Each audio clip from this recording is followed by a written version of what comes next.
So we've got to back up and actually look at where the United States actually stands as far as their healthcare in this crazy reform, but and what it's going to take to go from here, where we're at, to where we want to be, and that's an excellent health. Now, Time magazine put out a study that Harvard University did where they went around and they compared the United States to 37 other industrialized nations as far as where they rank in health. So before I ask you where you think we ranked, let's just look at the facts, and that's we spend the most money on healthcare. We spend so much money on paying the doctors, so we have the best doctors in the world. We have the best hospitals. We have the most preventative measures, so screenings like prostate exams and mammograms. So all of that is working, and all the medication that we're taking, and that's 60% of the world's medication is actually being consumed by Americans. So medication, hospitals, doctors, screenings, if all of that is working, where should America rank? Number 1, right? But it doesn't. It's actually 37th out of 37th. We are dead last as far as health comes into play.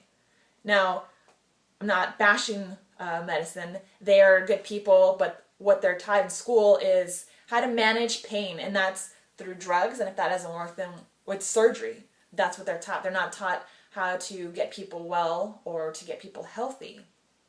So it's not their fault. But they know that they have 2 options when you come in. So what else are they going to do for you? You can't expect them to give you nutrition when they've never even taken a course on nutrition. You can't expect them to help you exercise when they've never taken a course on exercise. So how many of you have children in here? Yeah, you have like 5, right?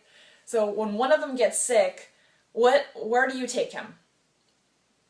Yeah, to the doctor. So every time your child gets sick, you take them to the number 1 cause of death in America.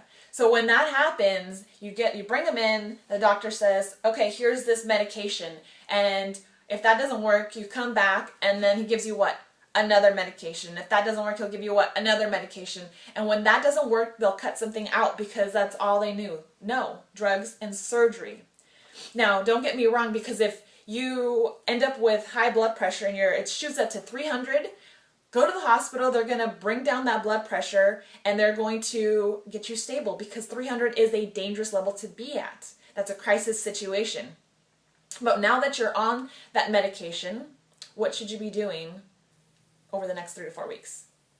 Yeah, figuring out why it shot up to 300 in the first place, because that's not something that normally happens to everyone. Because once they put you on that cholesterol medication, once they put you on that high blood pressure medication, how long are you on that medication for? For life. Yet the FDA doesn't ever test past 12 weeks. It's 6 to 12 weeks on the market. Because they don't do long-term studies. If they did, then they'd end up with more long-term studies like that medication Vioxx. Have you guys heard about it? It was pulled off the market about 3 years ago. It was a pain prescription that they were giving out, and when they did the long-term study, they actually found that it was causing heart failure. Heart failure. So 700,000 people died as a result of that medication causing heart failure. That's what it took for them to pull it off the market. If we just did more long-term studies on these medications, 90% of them wouldn't even make it to the market, but they don't, and that's why we end up with all these medicines that are taking people's lives, and we're unaware of it.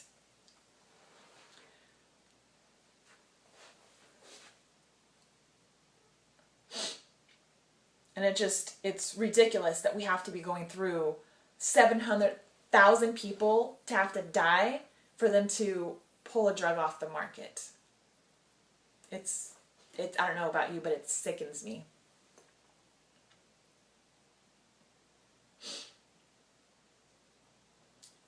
So they give you these medications to treat one thing.